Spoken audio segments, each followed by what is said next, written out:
two people can look at the same set of facts and draw wildly different conclusions. For instance, when I read about police in Montréal-Nord pulling locks of hair out of black men's scalps and then keeping them as trophies, when I hear about how 16 police officers, the entire night patrol in Montréal-Nord, were either transferred, suspended, or are under criminal investigation for their involvement in what sounds like a street gang, I would say that's a pretty good example of systemic racism in our criminal justice system. When Quebec Premier Christine Fréchette was presented with that same set of facts by Radio-Canada last week, here's what she said. C'est pas mal la définition du racisme systémique, ça, là. Non? Ben, pour moi, ça, c'est un groupuscule là, qui est à l'origine de ces actions-là. Organisé, répété, c'est pas ça, du racisme systémique? Ben, pour moi, si c'est un groupuscule, c'est pas nécessairement systémique. We both have access to the same information here. 2 studies commissioned by the city, a Superior Court ruling from 2024, the resignation letter from a black police commander who called racism a cancer inside the department. All of these have reaffirmed the fact that our police department overwhelmingly targets people of color. But the Premier doesn't want to hear that. We were lucky enough to attend the protest at Station 39 last week and listen to what people who actually experience racial profiling have to say. These are not numbers in a report. They are people who were beaten for not getting out of a car fast enough, a black nurse's aide handcuffed to a city bus over a case of mistaken identity, children who've seen their parents slammed onto the concrete over a minor traffic violation. I don't know what more the Premier needs to see, but I sure hope she sees it soon. In the meantime, we wanted to speak to those directly affected by this. Ils ont des mères! Ils ont des pères! Ils ont des familles! C'est vrai! Les policiers! C'est vrai! Quand vous les faites du tort, vous détruisez 4 générations! Vous ne détruisez pas une génération, mais 4 générations! Pourquoi? Parce que les gars que vous fucked up la tête, ils tombent dans le vagabondage. Parce que vous commencez tôt, hein? Depuis qu'ils ont 12 ans, vous commencez à les harceler. Quand ils sont pas corrects mentalement, ils ne peuvent pas prendre soin de leur famille.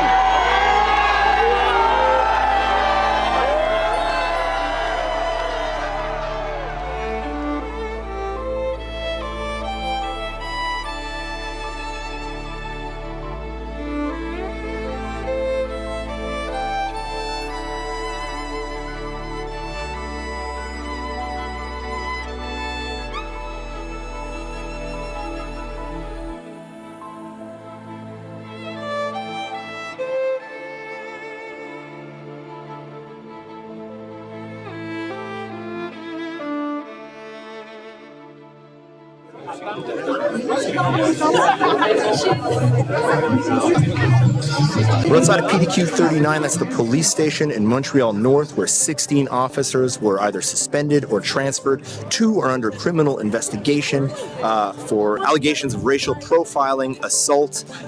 There's allegations that some of these officers would have pulled someone's dreads right out of their scalp and collected them as trophies. The political class in Montreal and Quebec, they say that they're surprised and shocked at this development. Nobody here is surprised. Nobody who is here protesting is surprised. Police partout! Justice nulle part! Police partout! Justice nulle part! Police partout! Justice nulle part! Police partout! Je suis en colère, oui, je suis en colère. On veut une enquête, une commission d'enquête indépendante. On veut savoir c'est qui ces policiers-là qui, pendant qu'ils font des barbecues avec nos jeunes et le soir ils les agressent, c'est inacceptable. Elle doit prendre ses responsabilités. Oui. Elle doit prendre. Publiez-les, nous les policiers. Que c'est parce qu'elle a fermé les yeux, parce qu'elle a bouché ses oreilles, c'est le résultat de décennies de non-écoute. Je suis innocente, je suis membre du FRAP. Je suis ici parce que je veux parler pour mon peuple. Je suis ici en tant que femme Inuit. Je suis ici parce qu'on parle jamais des Premières Nations. Je suis ici parce qu'on parle jamais des Inuits. Je suis ici parce que nous sommes surreprésentés dans les prisons. Aujourd'hui, la police a été dénoncée par la police. Imaginez, ce n'est que la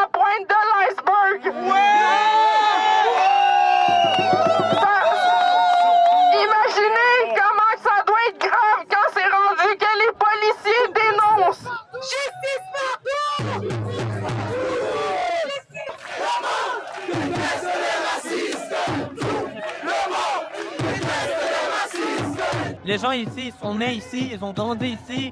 C'est juste ça qu'ils connaissent. Et dans leur terre, c'est leur terre à la fin de la journée. C'est là où ils sont nés. Ils sont même pas considérés comme chez eux. Ils sont considérés comme de la vermine. C'est impensable. C'est dégueulasse. Et si un jour vous avez des enfants, qu'est-ce que vous lui direz par rapport à ce qui se passe, à la police, le profilage?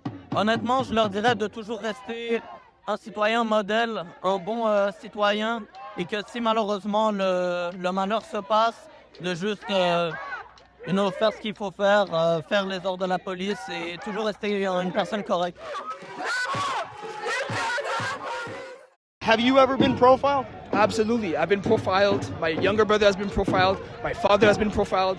I have been a victim of police brutality, a victim of racial profiling. And like I said, I am one of many stories that I've been hit with the reality of being black in Montreal. And you have a sibling, right? And he's been profiled. Is he your little sibling? I have a younger brother and an older brother. Does that make you worry for him? Absolutely. And right now I'm a social worker and I work with youth within the Montreal-Nord, the RDP, and the east end of Montreal. And I hear it all the time. Unfortunately, it's a part of our reality.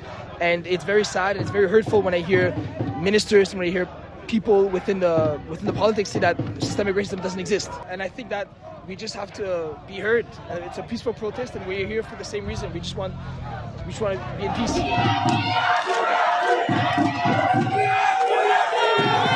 Qu'est-ce qui s'est passé vendredi? C'est un cas qui a été dénoncé. C'est pas la première fois et ça sera pas la dernière fois. Et c'est la raison pour laquelle on a pu tous se réunir pour la même cause. Je suis également victime de profilage racial. J'ai été abusé, battu. C'était qu'est-ce qui s'est passé? Moi, j'ai été passager. Dans le fond, j'étais passager dans un véhicule avec membres de famille et amis. Et puis, moi, tentant de savoir qu'est-ce qui se passe, ils m'ont dit que je devais sortir de l'auto. Moi, m'être reprise également de demander qu'est-ce qui va arriver si je sors de l'auto. Ça, c'est les questionnements que je me demandais. Il faut comprendre que quand ça s'est arrivé, c'est dans le même temps que George Floyd était viral et était mort aux États-Unis. Moi, j'avais tout ça qui me passait par la tête. Fait que Monsieur Bunch, je vais vous demander de descendre du véhicule, s'il vous plaît. Pourquoi? Mets tes mains sur le véhicule, s'il te plaît. Pourquoi? T'es détenu pour faire une enquête. C'est mon fond. Si je veux mettre la main sur toi, ça va être pas drôle. Là. Mets tes mains sur le véhicule. Mais en quelle raison? Détenu pour faire une enquête. OK, mais quelle enquête? Sors du char. Go. Si tu sors pas de l'auto, je t'arrête pour... Ziki, fume ça! Donc, j'avais le sentiment et l'anticipation de ce qui allait arriver, et c'est arrivé. Je me suis fait tirer, je me suis fait traîner en dehors de l'auto par mes locks, je me suis fait tabasser par les policiers. Sors du char. Sors du char. Sors du char. Hey, reste loin. Mets tes mains dans le dos. Mets tes mains dans le dos. Sors tes mains. Mets tes mains dans le dos. Sors tes mains. Mets tes mains dans le dos. Vous me donnez... Sors tes mains. Mets tes mains dans le dos. Mets tes mains dans le dos. OK, attends! Sors tes mains dans le dos. Mets tes mains dans le dos. Fais juste mettre tes mains dans le dos. Mais tu me donnes des coups! Mets tes mains dans le dos. Mets tes mains dans le dos. OK, mais tu me tiens! Arrête de résister. Mets tes mains dans le dos. Mais tu me tiens! Mets tes mains dans le dos. Mais tu me tiens! Mets tes mains dans Je le dos. résiste même pas! Mets tes mains dans le dos. La deuxième main ici. Ben, tu la tiens! Sors ta main. Justin, filme aussi! Combien d'avertissements je t'ai donné? Avertissement, pourquoi? Est-ce que je t'ai avisé que tu ça? Non, avertissement, pourquoi? Effectivement. T'as pas voulu répondre, pourquoi? C'est beau. T'as pas voulu répondre, c'est beau. La crise de bon job, ça. Et puis, moi, de mon côté, j'ai entamé une poursuite civile il y a 6 ans de cela, et il y a 3 ans de cela, j'ai pu avoir un dédommagement auprès de la ville. Et quand ça t'arrive, quand tu te fais tabasser, tu dois te sentir comme si tu te considérais pas même un être humain. C'est dénigrant, c'est déshumanisant, c'est comme j'ai l'impression que j'ai aucune dignité. Est-ce que ça vit dans ton corps, ce qui s'est passé il y a 6 ans? Tiens, autrement, ça fait quand même 6 ans, ça fait quand même un bon bout de temps. Moi, c'est quelque chose à laquelle que je vis encore avec chaque jour de ma vie. In Samuel Bunch's lawsuit filed on November 30th, 2020, he claimed that it was Laval police officer Maxime Ouimet who assaulted him. Maxime Ouimet resigned in October 2020 due to referring to COVID-19 as a scam on his public Facebook page. In March 2022, he also pled guilty to harassing a TVA journalist. Bunch claimed that he and other passengers in the vehicle were pulled over because they weren't respecting the COVID-19 distancing regulations at the time. Maxime now runs a TikTok account, Policier du Peuple, where he has over 55,000 followers. On social media, he has made multiple posts about his concerns about South Asian immigration to Canada. And answer any of your questions regarding the process, the training of the 6 months, and beyond. Donc, on a maintenant des paquis qui invitent d'autres paquis à devenir agent de la GRC rentrer dans la police. He currently resides in Fort Lauderdale, Florida, and runs a business that helps francophone entrepreneurs immigrate to the United States to open businesses. In a recent post on social media, he all but admitted to assaulting Samuel Bunch.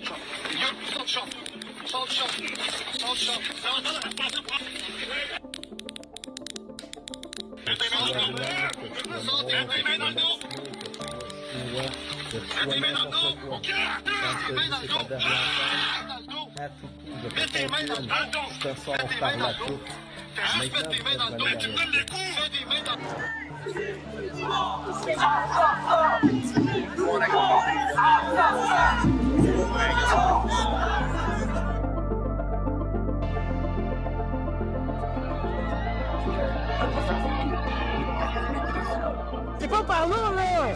C'est pas par là, là! Moi, je suis un sang. Moi, je suis communiqué à toutes les langues. On veut plus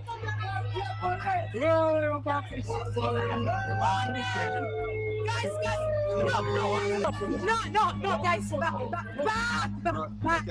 back.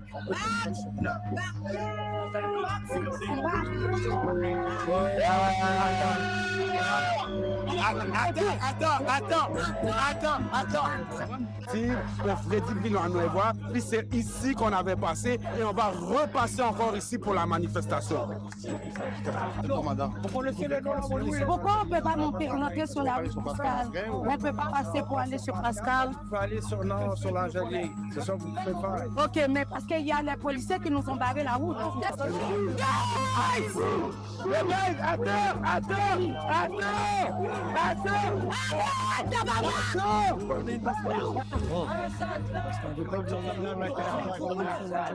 Nous, on veut juste aller la police m'a arrêté pour payer quoi de feuille dans un autobus. J'ai perdu une journée de travail. La police là, c'était, je ne sais pas c'est quoi il est. Les gens sont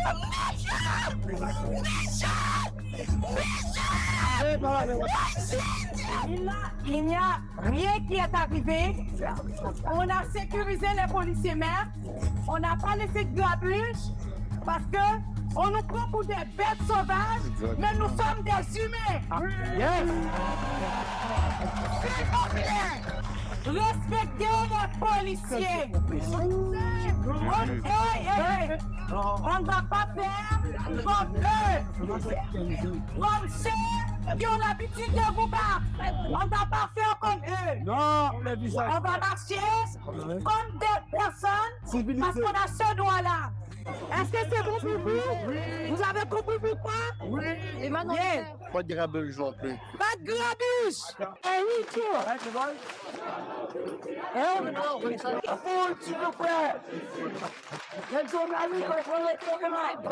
Been coming to these things for a long time. I've never seen anything like what we just saw. The riot police rattled their shields, which is usually the signal that they're going to charge. It was a tense standoff, but the organizers of this protest got everybody to negotiate with the police, get them to clear and pass on this street. It's something. It's impressive. It's a kind of mobilization you rarely see, and it's a kind of restraint from the police you rarely see. This is a very powerful moment.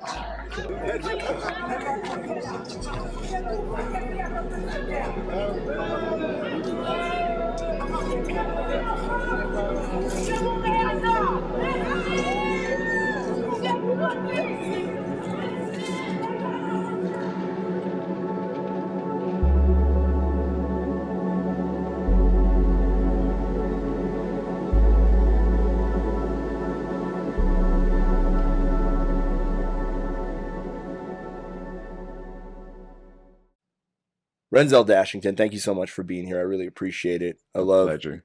Your Instagram, your perspective, what you have to say. I'm sorry that you're here under these circumstances. I usually am. Yeah. That's terrible. I'm sorry. So Dardia Joseph from the legal clinic in Saint Michel, she speaks about the continuum of racism. Like I tried to ask her, like, well, what's the typical profile of somebody who gets profiled? And she said, there's no typical profile. From the time you're 12 to the time you're an elderly person, the police see you as a threat. Is that something you've experienced? Does that kind of match with your perspective? Absolutely.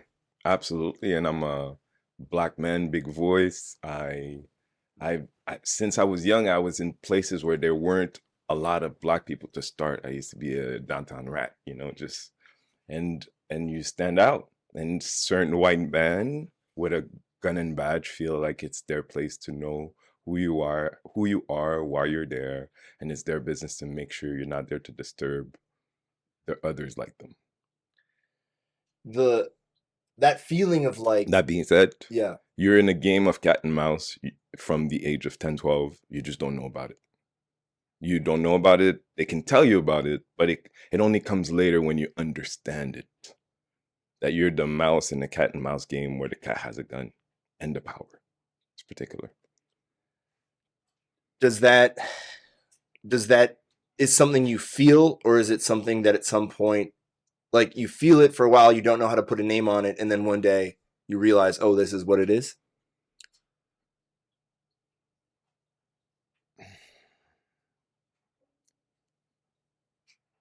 Yes. I guess that'd be the simplest way to say it, because your parents will tell you about something. Your friends will tell you about some things, your cousins, your older cousins, trying to prepare you for certain things. But you often see in the videos online, it starts when things get a little crazy, and you hear certain people say, but what happened before? Which I understand mentally. But what happened before is I thought I was free, and someone entered my bubble while I was free.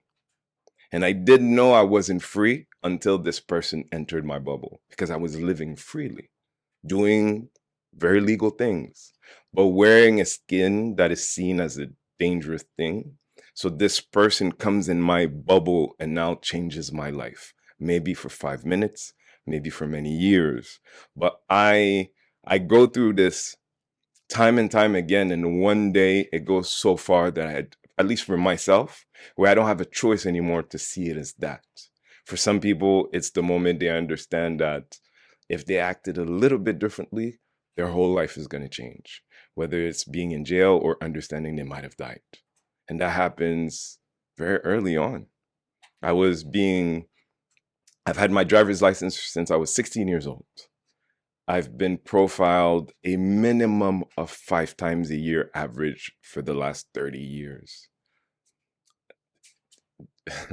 Do you imagine how crazy that is? I don't like when the cops talk to me in general. I can't imagine 5 encounters a year where you're kind of degraded and forced to justify why you exist. That's a low average, 5 a year. Yeah. No, a guy the other night said it was 40 times a year. Mm-hmm. And I believe that. I mean, I've seen horrible things. So what's happening right now for a lot of us, some violence that a lot of marginalized people have been trying to explain, is white people are starting to believe this is real. And I feel like the news has been very white-centered on one end, people being like, oh my God, this really exists. And marginalized, aware people fighting with the other. Like, that's what I'm seeing in the media. Like, the white perspective of this news. Yeah. And what cements it for me is that what we've been reporting is things that are happening to people, yet we have no idea who those people are or look like. Yeah. So the Prime Minister has not said anything to, for, and about the victims to tell them that we see you, we understand, and here's what's going to happen in order for this not to happen again. No level of government has taken that approach, and the news either, of asking of the responsible people, why haven't you? Because the people of Montréal-Nord, media-wise, we're communicating that it's a place where it's difficult to live. Yeah. While if you ask individuals, they will tell you the person I'm most afraid of is the police. Yeah. right? So those people have been talking about this for years now. Now you're finally, oh my God, it's so bad that I hear it finally, but no one's saying, I'm sorry for not acknowledging the last 30 years. It's like people already want to move past it. Like we've seen it. Oh God, Absolutely. I don't want to. You were talking about something that okay. So Dalzia Joseph from the legal clinic. I wrote this down. I think it's like it blew my mind. And again, she talks about this continuum of racism that is informed by kind of just years of stereotypes and how we see Black people. And anyways, here's what she said. Yeah.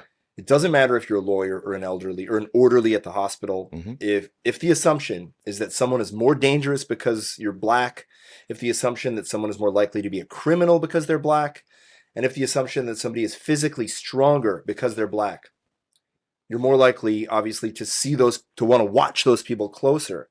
Those people will be given less dignity in their interactions with police. They will be arrested with more overwhelming force. These people will be given less dignity in their interactions with police. They will be arrested with more overwhelming force, with less respect for their body. Those locks, they weren't cut out with scissors. They were ripped out. You don't do that to somebody when you respect their humanity. I've just unpacked a lot here, but like, how do you respond to that? That she's right. She's right that we live in a society where people with Black skin are being treated differently. And we're very, very far from a place where we can have those conversations. Like what she said about the dreads being pulled out of someone's hair. I believe that if this was in war, it's a crime de guerre. Yeah. To rip out someone's hair. It's torture. It's a part of their body. Yeah. It's the Geneva Convention, I believe, recognizes hair as a part of your body. For us Black people, it's not a new image for a white person in a position of authority to treat our body as if they could dispose of any part of it. Like, it's difficult to have the conversation even with you who understands, because your question starts from a very white perspective. We are not surprised at any of this. Not that we knew they were doing it, more so that how we've experienced them. This is just a symptom of the illness we've been talking to you about. So, like, I as a comedian, I like to.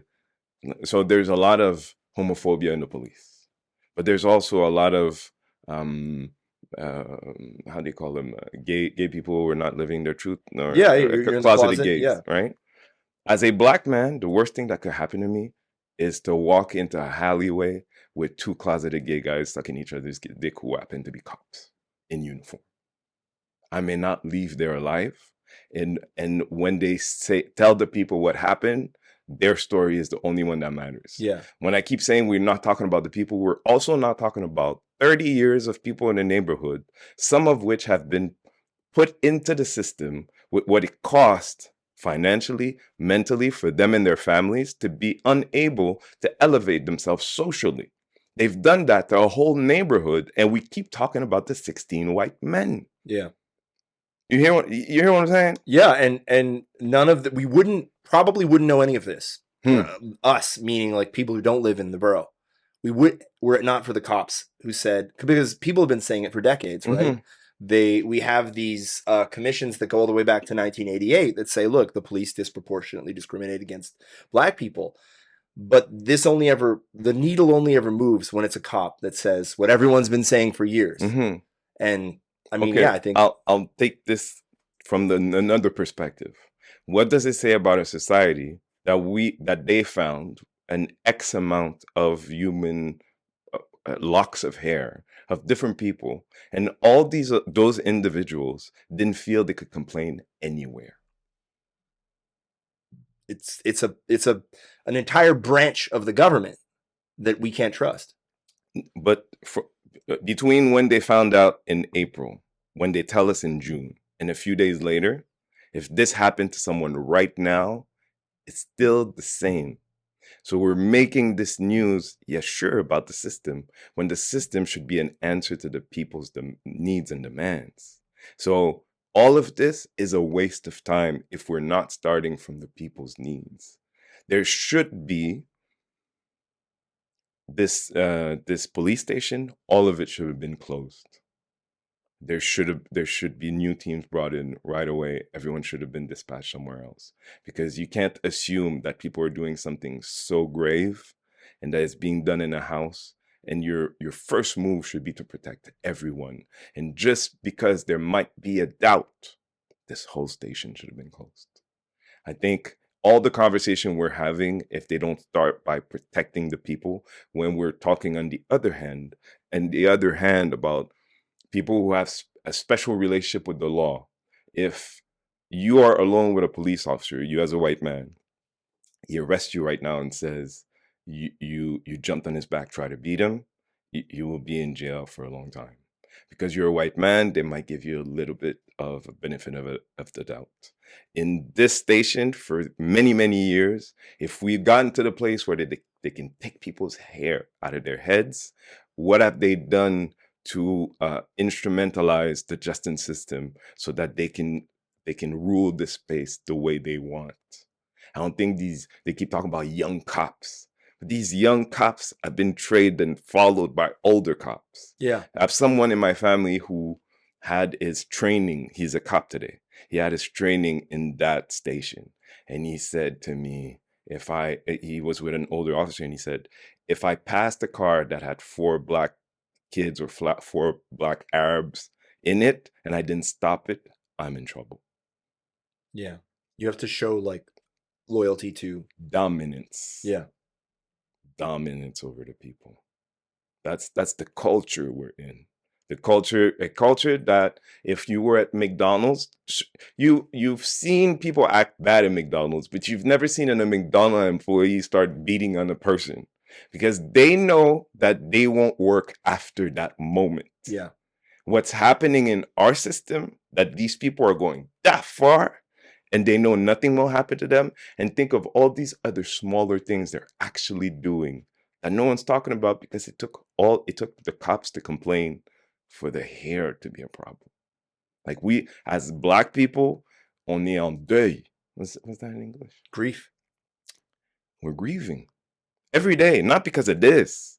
Like, it's another form of grief to have to realize how much the population hasn't believed us. Our cries, or even, fuck the cries, the images we all saw.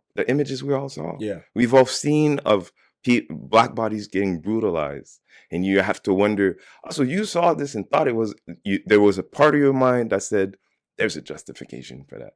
For every one of those videos.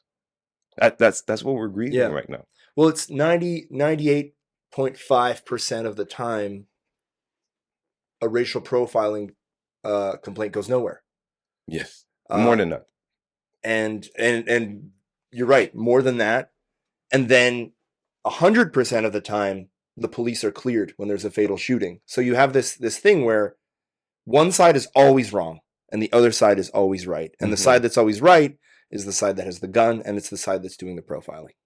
So, like, as a human being, I want to say first, congratulations to the black people who have been able to keep their composure in this time. And, you know, I know certain people think about that stuff, but you should, for those of you who do, count yourself lucky that what we're looking for is justice, not revenge. Yeah. Yeah. I mean, there was a moment at the protest the other night where it could have gone sideways. And there's like a palpable, when you hear these stories, like, I can't imagine the anger that would live in my body. And then something almost happened, and the police ended up being forced to walk back and cede the path that had previously been agreed upon. It was this weird kind of power play by the police where they ended up having to back down. I wanted to switch to something that I think is important. The night of the protest, the organizers very wisely just said, media, go to the front, get between us and the cops. And it was effective. They're not going to do anything with that many white cameras there. And then after the march was done, some cops stuck around and started bugging people. And like, it was like, okay, the cameras aren't around anymore. We're going to put you back in your place. And then even later, you have, I don't know if you know the journalist, Sacha Wilkie Renzel. Mm-hmm. He's been uncovering a lot of really gruesome stuff. He's published some power to photos him, by the way, yeah. on his Instagram, and he's broken some great stories, and he's an excellent journalist, and he's a great guy. I really do love him. And after a lot of this reporting and after the protest, he's outside of like a little mini mall in Montréal-Nord, and they're giving him a hard time. They're saying you still have your winter tires on. That's illegal. By the way, that's bullshit. Avoir aussi une note mise à votre véhicule parce que vous êtes encore sur les pneus d'hiver. Ok, puis est-ce qu'il y a une loi qui dit qu'après une date, il faut retirer les pneus d'hiver? 100%, monsieur. C'est quoi la date? C'est quoi la date? Ben oui. Là, en ce moment, on est déjà en juin. Mais moi, je vous demande, c'est quand la date? C'est quand la date que je devais enlever mes pneus d'hiver? C'est en mars. Ok, quelle date en mars? À partir du 17 mars. On est obligé de retirer nos pneus d'hiver pour mettre des pneus 4 saisons. Ok, présentement, là. Oui ou non? À partir d'une certaine date, oui. Est-ce que j'ai la date? Non. C'est dans mon système. D'accord. Ok? And they just hassle him while he's doing his job. And this is days after these 16 officers were suspended. This is them on their best behavior.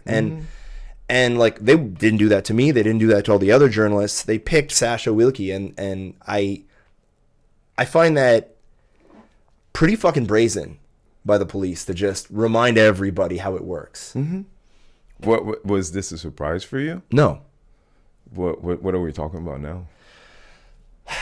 Maybe it's a surprise in the sense that, like, you would think that they would at least cool it for a week, or at least cool it for like 2 weeks. But I guess it's just so deep. I don't know. I'm revealing my own ignorance of this, right? And I think I love that because someone else at home can feel normal right now. Yeah. Okay. It's, that's your perspective, which I respect, and I appreciate that you're being forthcoming with me. But for me, it wouldn't have. You said it was a good strategy that they do it, that they put the journalists there just because their bodies were in the way, not because the cameras were there. Because we already know cameras don't bother them. Yeah, they're just trained not to hit on white people like that. They're not used to it yet. Yeah, but they'll get used to it. It's not me. Malcolm X has said, if you let them get trained on us like this, don't be surprised when they start doing the same to you, because that's the only way they know how to work. Do you think that this, like, we have been going over commissions and recommendations, and since it feels like forever, nothing has changed. There is a racialized woman who is the mayor of Montreal right now. I still don't think anything will change. I mean, I hope, but I agree with you, yes. I mean, it's not that, like, she's not good enough. It's that, look, it's the system. It's the system. It is in our DNA as a society. This is a branch of our government, keeping minorities repressed. Our premier won't even acknowledge the existence of systemic racism, and even if she did, I don't think it would change anything. I wonder at what point will, like,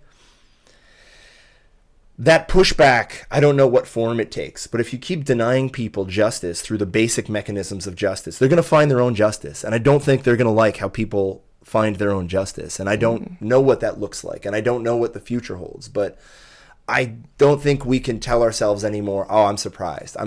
Like, we know it. I think we all know it. And if we don't acknowledge it, then it's going to get worse. Yeah, I think a lot of people don't understand, like, there is intercultural support, but there are differences. And truth is, if Freddy Villanueva had been a young Haitian boy, the city would have burned. I'm very comfortable seeing that version of it. So it's still possible, and I hope it never happens.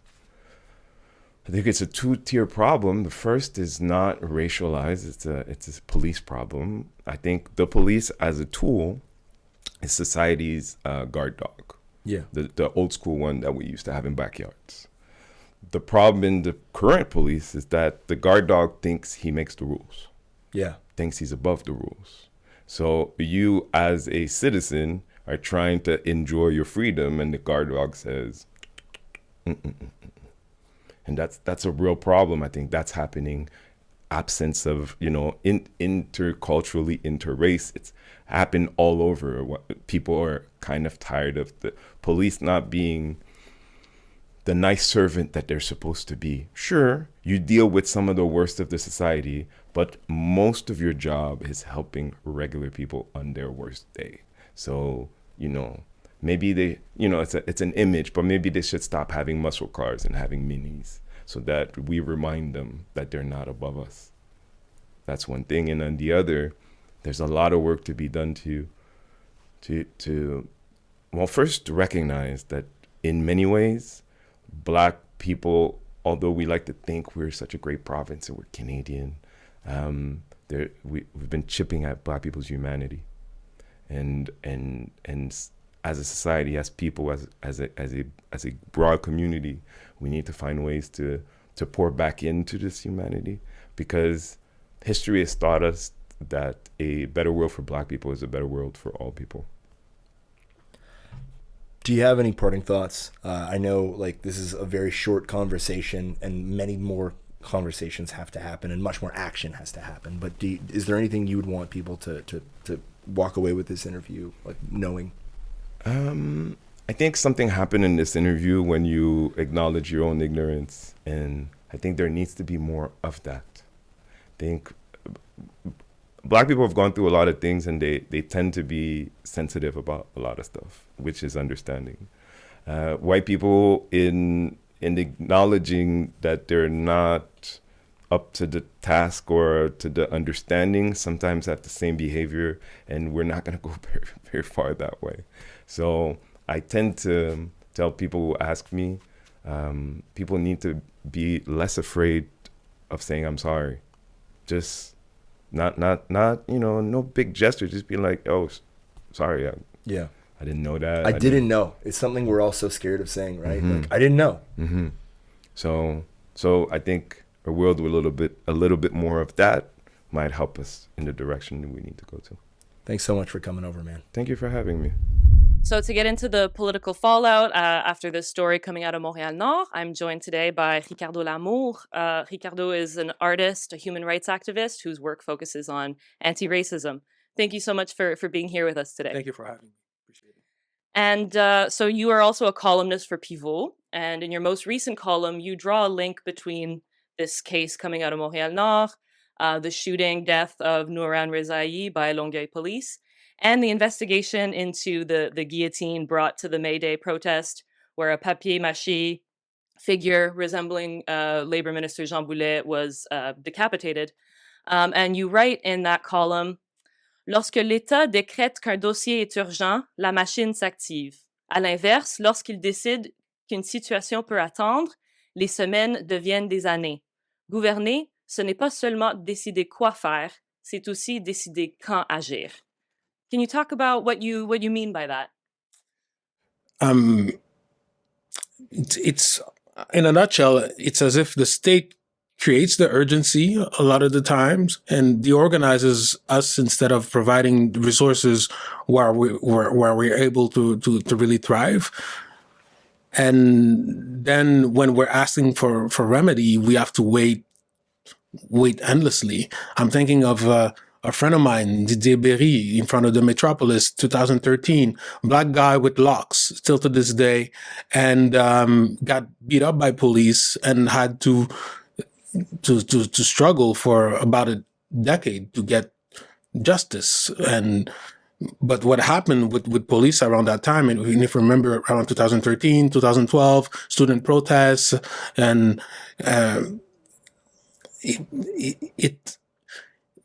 there was a constant over presence of police everywhere to suppress, and they would not hesitate to do whatever they needed to do. So it's that them acting super fast and expecting of us to be always in Shavasana mode, like namaste. Yes, we will believe in the process type thing. So that, I guess, is what is the underlying thing that I want to challenge. And I'm thinking of, for instance, Abisai Cruz, killed by police last year. And then several months later, Nouran Rezaei, it took 10 seconds for them, even though Robida came out, Pascal Robidas from Radio-Canada took on the police narrative by saying it took about a minute, which is still crazy, which reminds us of the police intervention that led to the murder of Freddy Villanueva in 2008. it really, when we see the footage, took about 10 seconds. So again, provoking the situation and expecting of us to believe what will follow, and expecting of us some form of passive stance. And less than about a few months later, if not a month, Minister Yann Lafrenière, Minister de la Sécurité Publique, goes into the same territory where Nouran Rezaei was murdered and announces funding for community organizations of about $150 million. As if to launder the rage that ensued from the death of Nouran. So, Yeah, that investigations move quickly in certain situations, and they move a lot slower in other situations, or they take a lot of time to even begin. You talk about the Nouran Rezaei inquiry that was called. Announced months later, 9 months later. Yeah, exactly. You summed it up. You summed it up very, very, very well. There's this selective political indignation. Mm-hmm. So if the Minister of Labor Jean Boulet, who has been complicit to numerous decisions that are suspicious in regards to the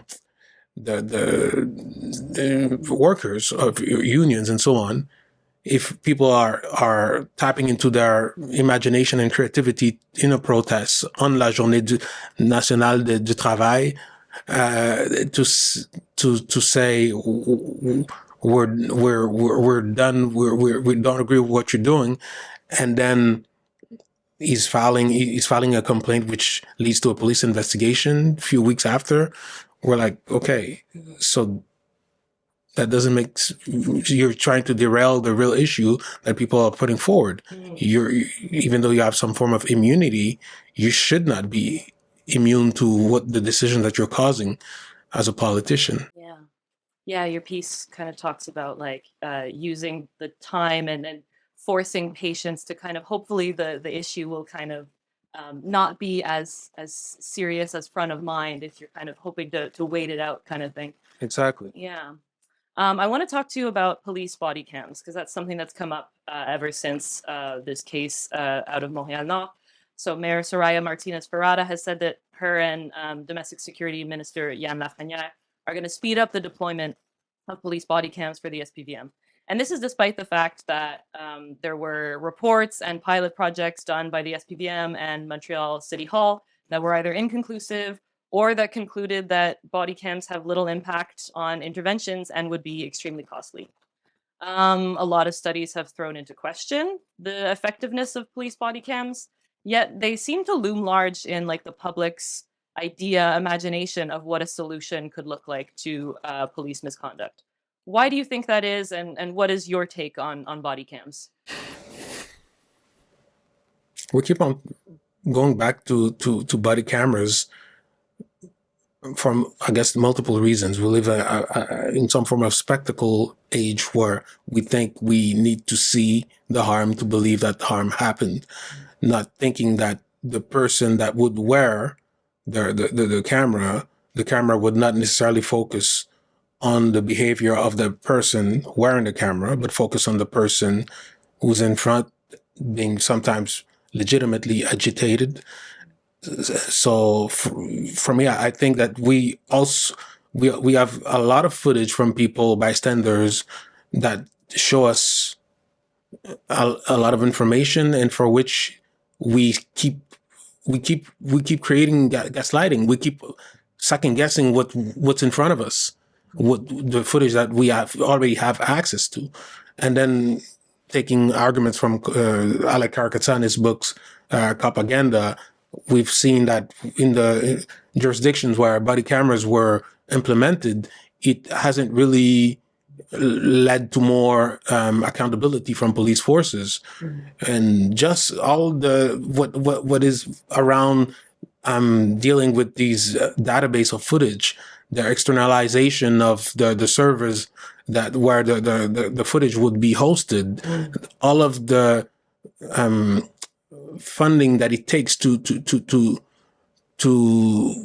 and their expertise to deal with this footage. I think police forces don't yet. They're already paid too much to produce chaos. That I don't think providing more resources for them to wear body cameras that have not proven to push the needle further to restoring people's trust is going to be helpful for us. And I think it's just a blatant lack of collective creativity that politicians have contributed to when they're saying, well, maybe now is the time for body cameras.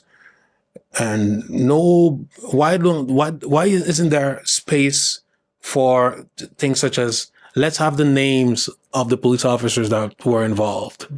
Let's have that walk of shame culture get back in, and the names and faces of these people during and after the investigation, because they haven't respected the social contract that they had towards the populations, and then a bunch of other measures such as tutelle. A few years ago, under Chief of Police Pichet, police were there was corruption allegations found. It came up to a point where journalists were under surveillance, Patrick Lagacé and so on, and people were like, our journalists. And there wasn't the same level of care and concern for racialized people that I've been saying, and indigenous people that I've been saying for years, that they don't feel safe around police. They feel surveilled. Well, what about the surveillance of their cell phones and so on? So it's just to say that there are way other things to ask before asking for body cameras and for commission d'enquête, just as we've asked prior and already. Let's be more creative and try to have the same diligence that we've had for Jean Boulet, for instance, or for other types of indignation. And Yeah, I think that people kind of think of body cam as being like a sort of like neutral observer in this interaction between a police officer and a civilian. But I can't help but think about like, well, where the camera is placed, it's the perspective of the police officer, 100. right? So can it really be a neutral observer in that kind of situation? And exactly. And then if there was a pilot project put in and that hasn't been conclusive, so who would we be experimenting on? Would it be, let's imagine the 16 police officers that were found to collect trophies out of people's hair that would experiment with this technology? What would be the strategic neighborhoods where these technologies would be implemented? I just think the mayor and the prime minister should really take into account what research has said, what the concern have said for years, and also community groups should go back to the drawing board and see where were their initial stances in regard to police violations. For instance, I remember at the time when I started mobilizing in Montreal-Nord after the murder of Freddy Villanueva. Montreal-Nord Republic at the time a few years after came up with eight asks after there was the SPVM research by Charret and Courcy that came out. And in that research, we understood that there was a database of about 10,000 names of people, we can imagine Black people, in the database of police. We were like, can you reveal? Like, if it's unethical, can you erase these names, or can you, because these people are more surveilled than others if they're in a database. Also, one of the asks was for l'interdiction de la présence de l'escouade Eclipse. Eclipse, which was a squad put in place to deter and prevent and arrest gang members. There was also, on demandait l'interdiction de la présence de l'escouade Eclipse, like you can no longer be there. in Montréal-Nord.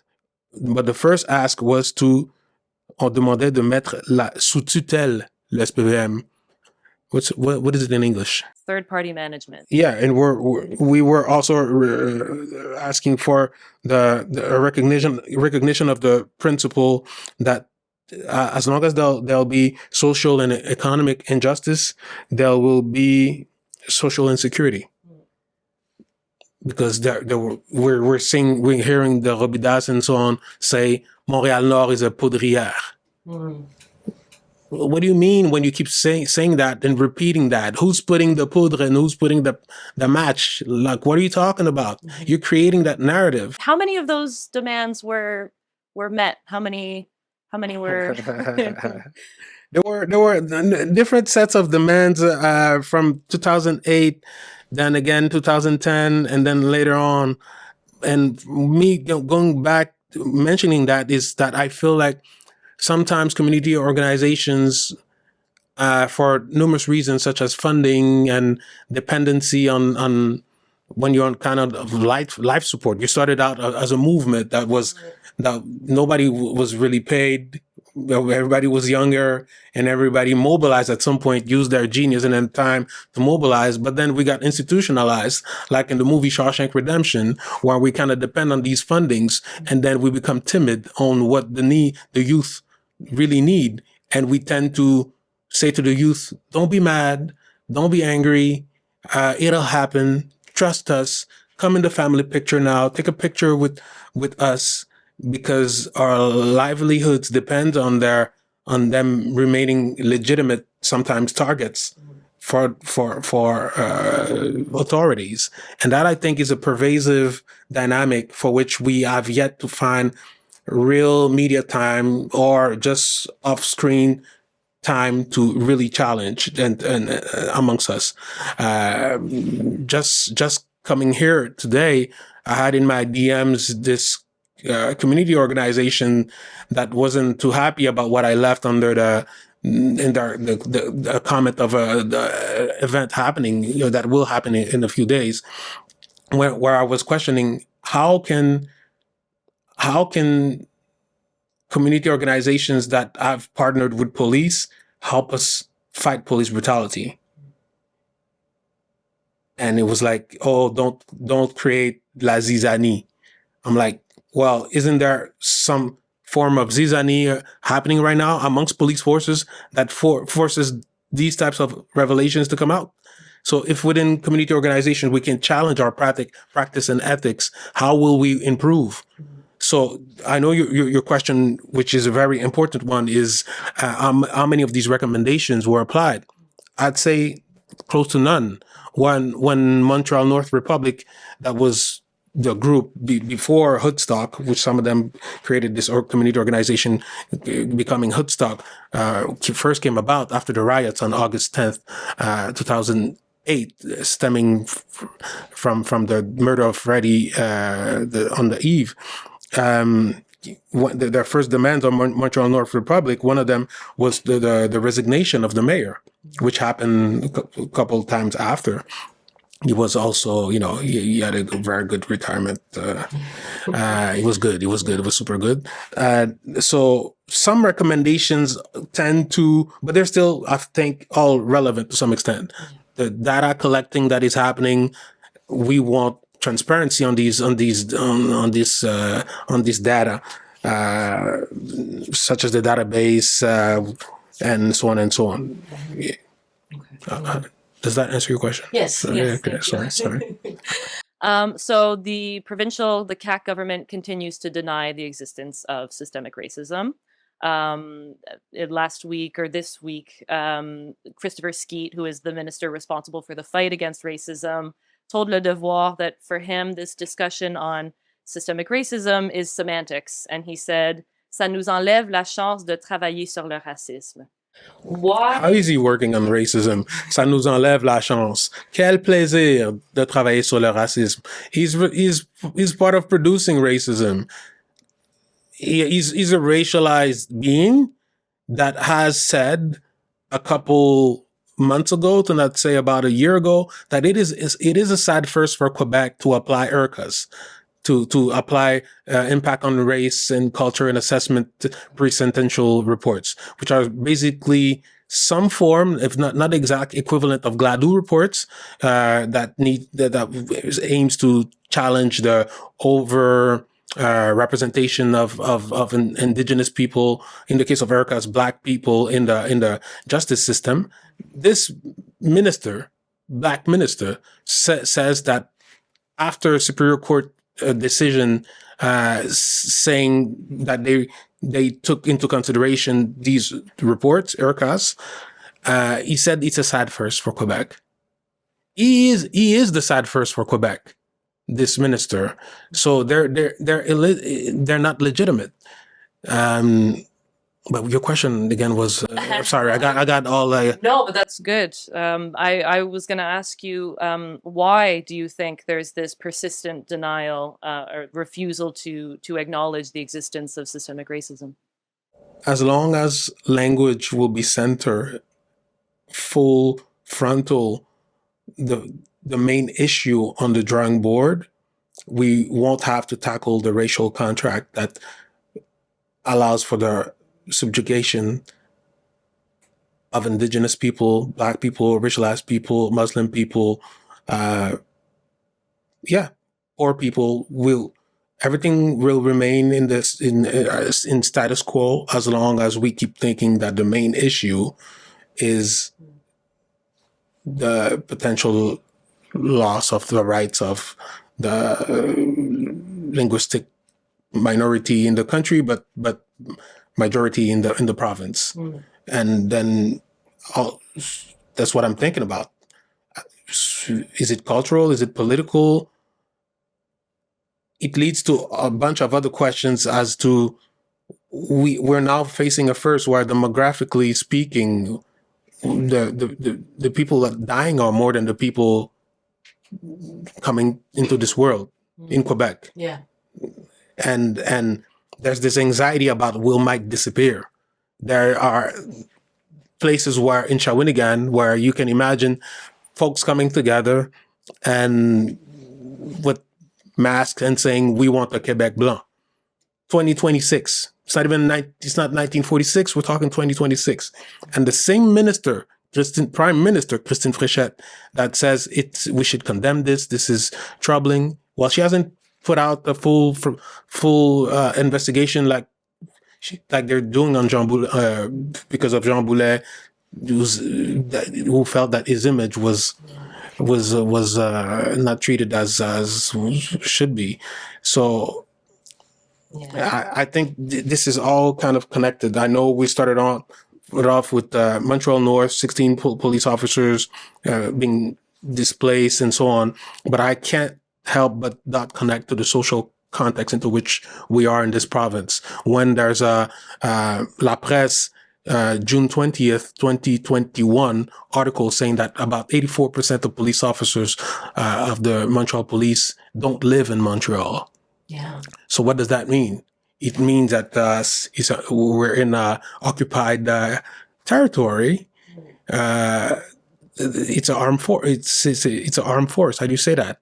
Yeah, exactly. An armed force. Yeah, a military force or something. Maybe I should say that. But well, I mean, 84% of those that patrol and say they're here to serve and protect don't sleep here.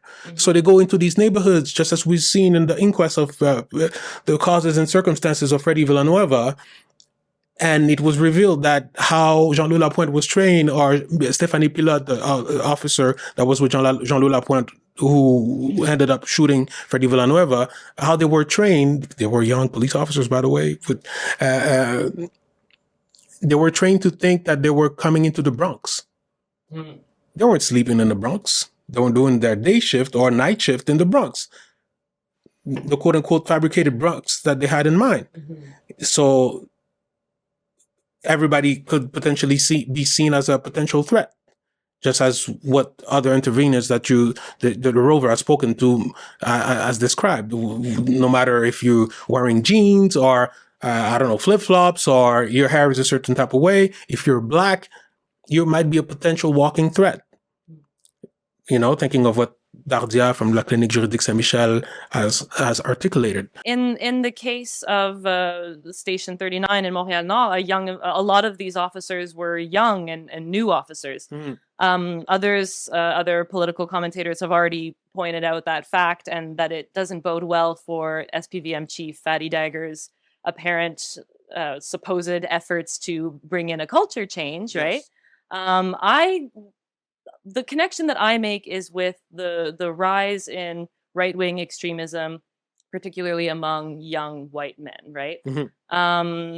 What are your thoughts on that, on the supposed culture change at the SPVM, and what this case kind of means about the rise of fascism, frankly. On March 24th, 2011, I sat in a Haitian restaurant for about an hour and a half with Fadi Daguerre. We ate together. And how did that come about? At the time, I believe he was Directeur de Division des Communautés Culturelles under Marcel Parent's leadership, ex-Chief of Police. So that was before his days in Longueuil and then after him becoming Chief of Police here in Montreal. So around that time, 2011, 3 years after the murder of Freddy Villanueva, I was part of the co-creation of Hoodstock, affiliated with Montreal-Nord Republic. I was a young dude with a lot of energy and challenging everybody, whether we're militants or whether we're, we're church-going folks. I was like, nobody I thought had monopoly on truth and tactics.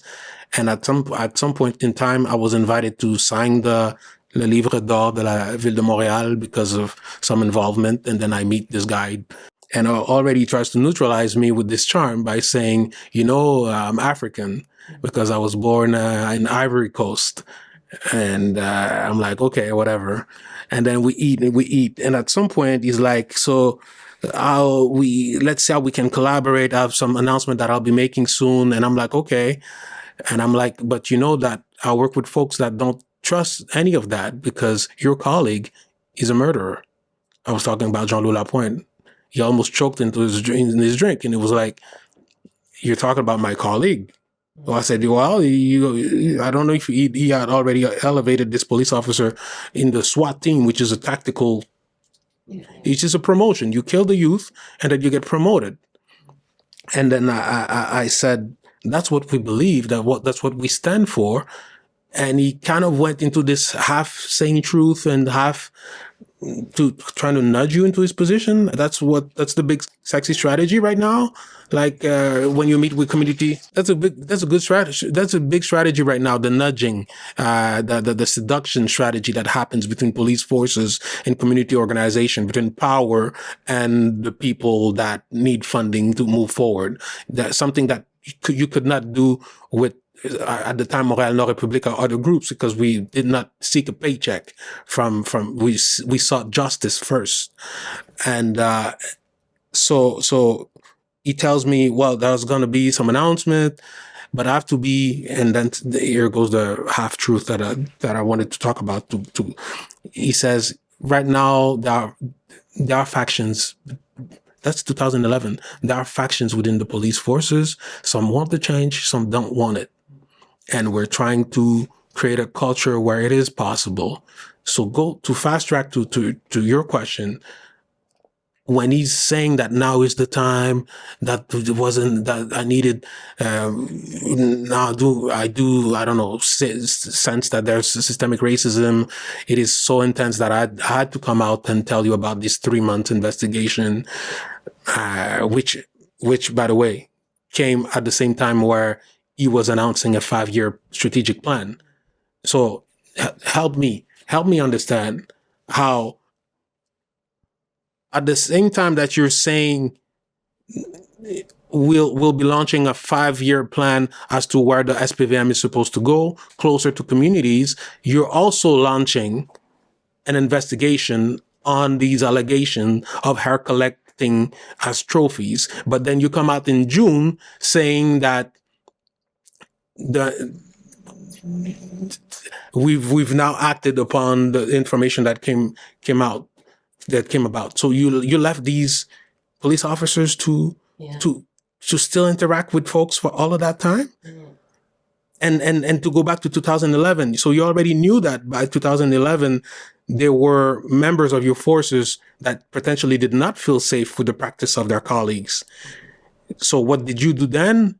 We need if we were going to go commission d'enquête, we need to go all the way back and also understand where Yann Lafrenière, who's now the Ministre de la Sécurité Publique, stood at the time, where he was also responsible for communications within the SPVM, and then moved on in the machine. So all of these people are like cousins. They know one another. I went back to that context to say that I'm no longer charmed by Fadi, soft skin looking, Richard Gere vibe-ish, shampoo, Alberto Balsam vibes. I'm not. Some people are new to the charm, so they're like, oh, maybe we should trust, but they should read the Times. There's an international mechanism called EMLR. It's a mechanism called expert. It's the expert mechanism on law enforcement that is also called the Floyd mechanism, which stemmed from all of the uprising after the murder of Floyd. That mechanism was created to allow certain state visits by international experts to see how do countries move in regards to their law enforcement. They've done a mission in Brazil, a mission in the United States, and now Canada is on their radar. After the murder of Vanessa Renteria, who's Afro-Colombian and was killed in British Columbia by RCMP police officers and multiple other signalements, which I've contributed to also doing. So the announcement of Fadi Daguerre does not come in a vacuum. And if we think that the only thing that fills up the room is the trophies of the hair of these Arab and Black people, we're mistaken. We're naive. And we also don't understand the very true nature of police that have created very sophisticated communication departments. You look at the bibliography of that report, which was commandé par le SPVM. There are sources that link you to how sophisticated police forces in big cities have become into communicating. So having a Fadi Daguerre fits right into that strategy. There's going to be turbulence, but we'll have somebody that can appease whatever's going on. And if you're doing that for 16 police officers, suspending them with pay and moving them like pieces on the chessboard, what are you doing after the murder of Abisai Cruz? What are you doing after the murder of Nouran Rezaei? Even if it's Longueuil, it's Montreal police that's still undergoing some investigation on Longueuil police on one of the investigations and so on. Yeah, the culture seems quite built in to the to the structure, right? Yeah. So Lafrenière announced an independent observer to follow the investigation. He also hasn't ruled out a public inquiry. We're recording this interview on Thursday the 18th. It's going to be released on Sunday. So as of this recording, the investigation is still in the hands of the SPVM, but Lafrenière has talked about transferring it to the SQ or the BEI, which is the provincial police watchdog. What is the solution in your mind? Where do we go from here?